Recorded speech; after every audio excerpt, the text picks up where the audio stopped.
Hey, all you nerds out there, I'm Geek Soul Brother, and I'm putting the funk in the Found Frontier. Welcome to my review of Doctor Strange. Doctor Strange, the Marvel comic character who is the Sorcerer Supreme of Marvel Comics. Powerful wizard, powerful sorcerer, and they finally made a movie about him. I can't believe that they're bringing all these characters. When I was a kid, I couldn't have even dreamed that there would be a Doctor Strange film. So, was it good? It was really good.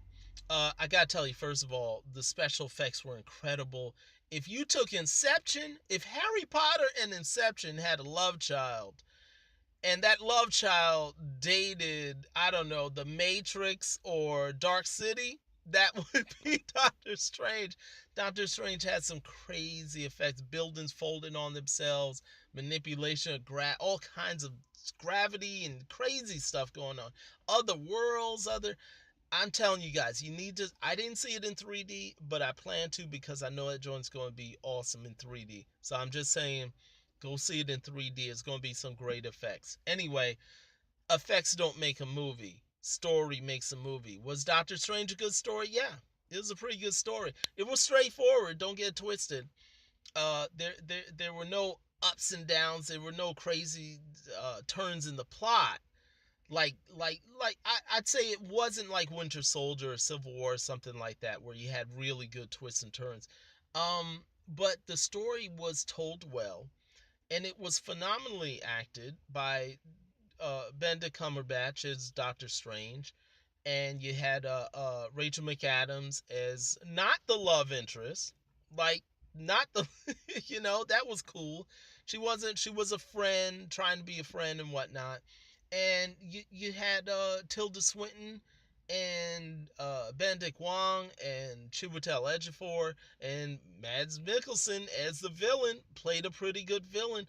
Didn't play like a evil, twist your mustache type of villain, but he played an interesting villain that had a pretty good perspective on how a villain thinks about the world. For those of you guys that don't know, Doctor Strange was a real doctor, not in the comics. He was a doctor in the comics that got into a car accident, hurt his hands. He was a brilliant neurosurgeon, but really cocky, hurt his hands, and then he couldn't be a doctor anymore. He couldn't do any surgery anymore. So he set on a path to look for a way to heal his hands, got a tip that he could heal his hands in the Far East. So he goes there and finds the Ancient One and all the sorcerers there. And he doesn't believe at first, and then all of a sudden they prove to him that magic is real and manipulation of forces in the universe is real, which kind of was cool because it touched on things that they said in Thor about manipulation of forces in the universe. It's not, one might call it magic, but you can call it decoding the forces of nature, whatever. Two things that bothered me about the movie. Two little things. I would like the train sequence to be longer for Doctor Strange because it didn't seem rushed, but I personally like a good training sequence. So to see him practice magic and stuff, that would have been pretty good. But we did. We saw plenty of that. I'm saying just a few minutes more would have been fine with me. It felt like he got really good really quick.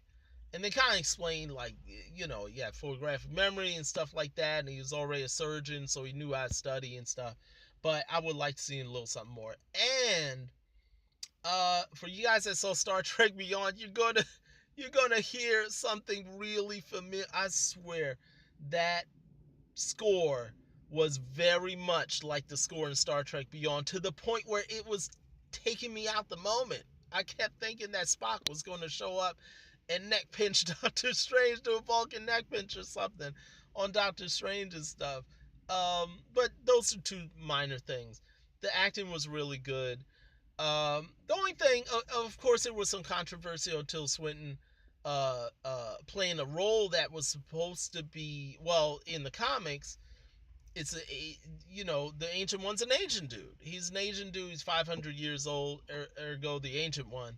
And they gave role to Tilda Swinton. If there wasn't a lack of roles for Asian people in Hollywood, I would have been like, oh, that's pretty cool that they turned the Ancient One from a Tibetan dude into a Celtic woman of 500 years old. That would have been pretty cool. Marvel could really do a little bit better with their Asian representation. I know it's coming, they're tapping in stuff, but they could do better. So the fact that they changed the role and made Tilda Swinton, hashtag Iron Fist, you know, but other than that, Tilda Swinton killed it.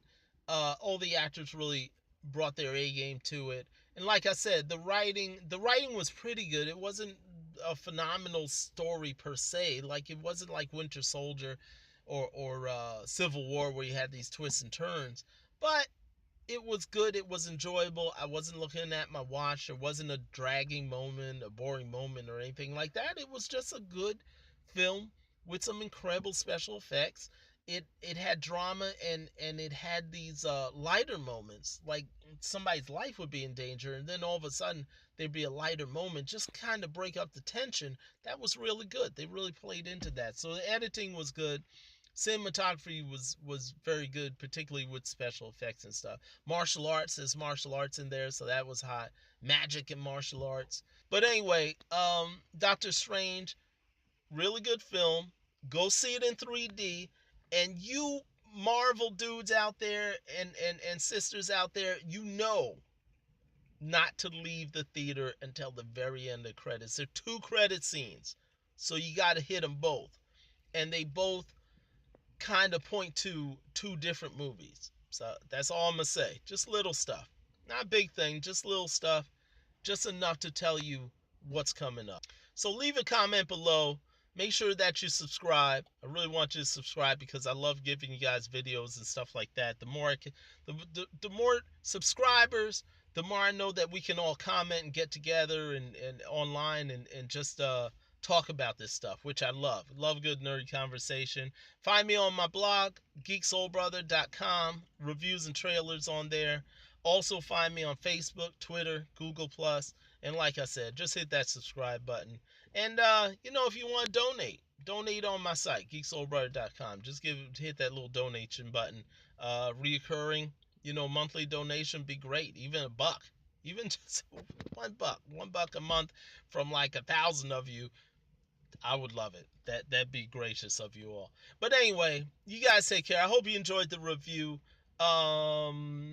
Maybe we'll talk about some cinematic universe stuff, some Marvel Cinematic Universe and what's coming up. Maybe I'll have that soon. But anyway, you guys take care. I'll talk to you later. Peace.